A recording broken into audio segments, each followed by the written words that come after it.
chapter in the 22nd verse, when the Lord declares that as long as the earth remaineth, there shall be seed time, harvest time, summer, you know. Amen.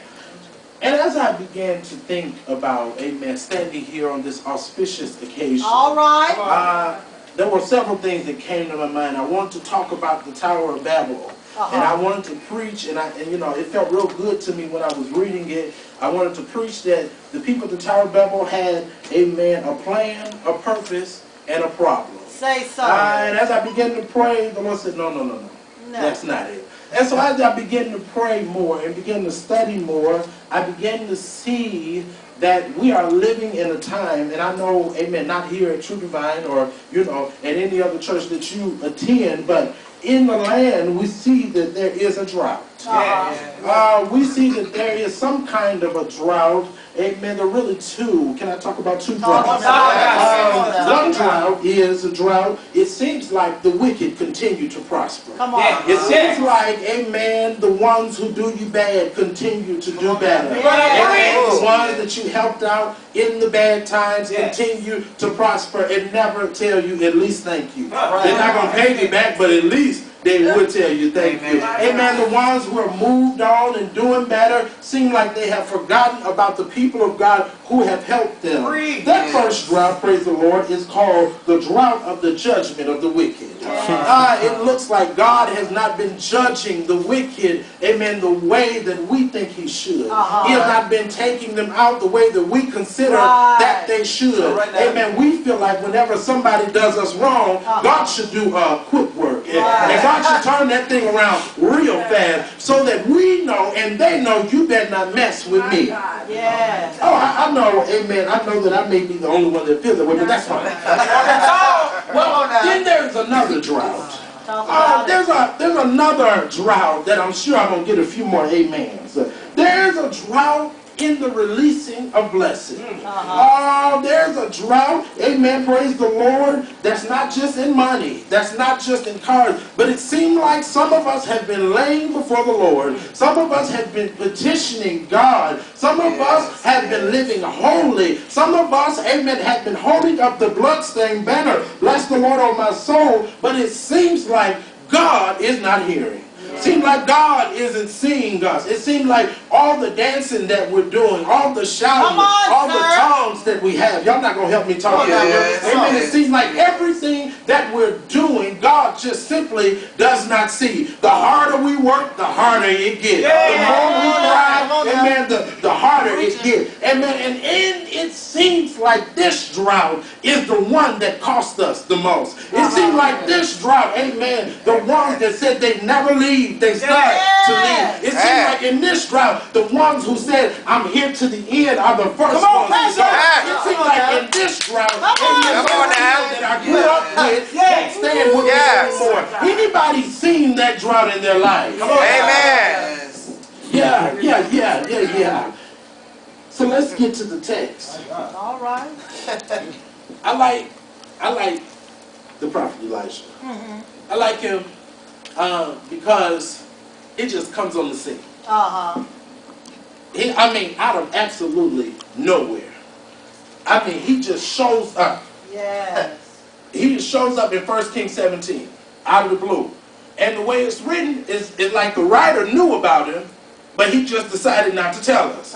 And so he said, well, look, and you know Elijah. You remember Elijah? Oh, I didn't tell you. Elijah the Tishbite. From the land of Gilead. Yes. He comes by and tells the king. And he said, King, listen to what he said now. According to the word of the Lord. That's not what he said. According to what the Spirit told me. The verse says, according to my word.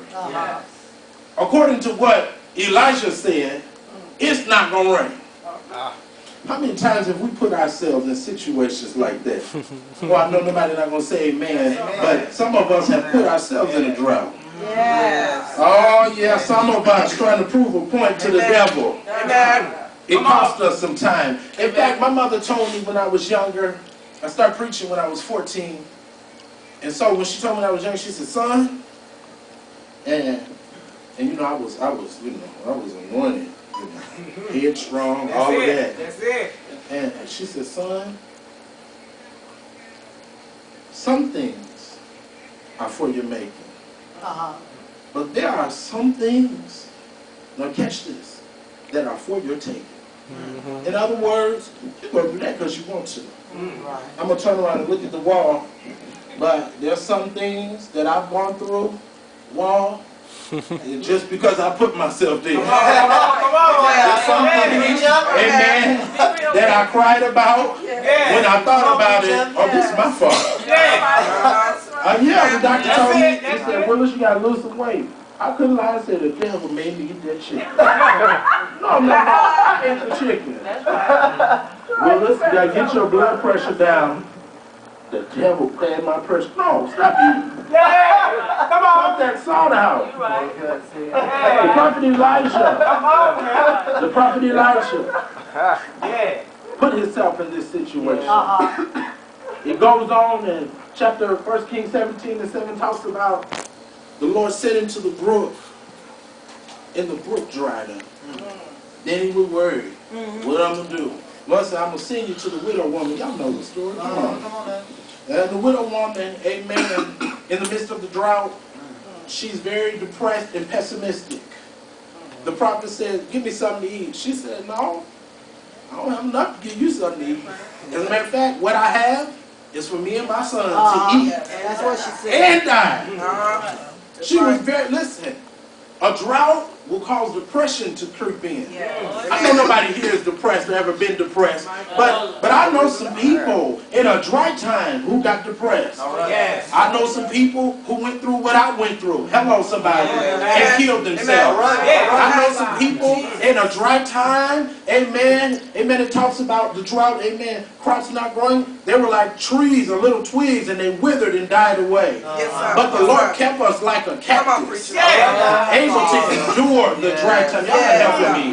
Able to make it through the dry time. Even when we said, Lord, I can't make it, I can't take anymore. Lord, this is it. It's one more thing and then 3 more things. It's one more thing and then 8 more things. Seems like it's this after that, again, and again. And you know, and one thing about ministry, people see you and they think that you're so strong, and they think that you're so up here and you're so lofty, but they don't know you cry just like they do. Oh, y'all not talking to me. Yeah, you hurt just like they do. And so let's move on. Let's move on. Amen. Amen. I'm running third base. I promise. Amen. Y'all know I don't like to be alone.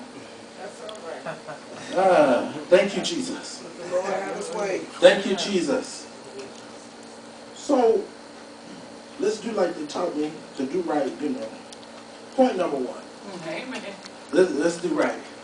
Point number 1 is found in 1 Kings 18:41. Y'all ready? You have to hear the rain. Come on. Come on. Many of us have been so long since we not even felt, not even smelled, but heard the rain. Yes. It's been so long since we heard that God was coming. Since we heard that there's a great move going on over there. We've been so long and so dry that we don't know what to do. I remember the old folks used to say about their hearing, I hear joy bells ringing in my soul. Oh, they used to say, I hear music in the air. There must be a God somewhere. They used to say, I hear, is there anything too hard for God? Come on now. Not only, amen, do many of us have, it's been so long since we heard the rain, but we have so much coming into our ear gate. So much negativity. Come on, somebody. Amen. That we have to prepare ourselves to hear. Come on. We have to prepare ourselves to hear. When I went to look up to see how many times the scripture said, he that has an ear, let him hear, I lost count. Because it was too many times that God said, prepare yourself to hear. Y'all not helping me. And prepare yourself to hear. So point number 1, okay, you have to hear the rain.